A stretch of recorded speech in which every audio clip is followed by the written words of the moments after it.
திருப்பூர் மாவட்டம் தென்னம்பாளையத்தில் மீனவர் நல வாரியத்தில் புதிய உறுப்பினர்களை சேர்க்கும் சிறப்பு முகாம் நடைபெற்றது.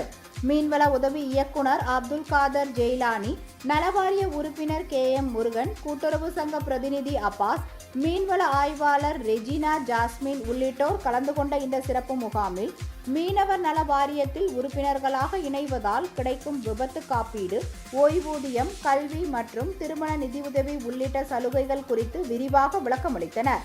முகாமின் முடிவில் புதிய உறுப்பினர்களாக சேருவதற்கு தகுதியுள்ள 180 தொழிலாளர்களிடமிருந்து பூர்த்தி செய்யப்பட்ட விண்ணப்பங்கள் மற்றும்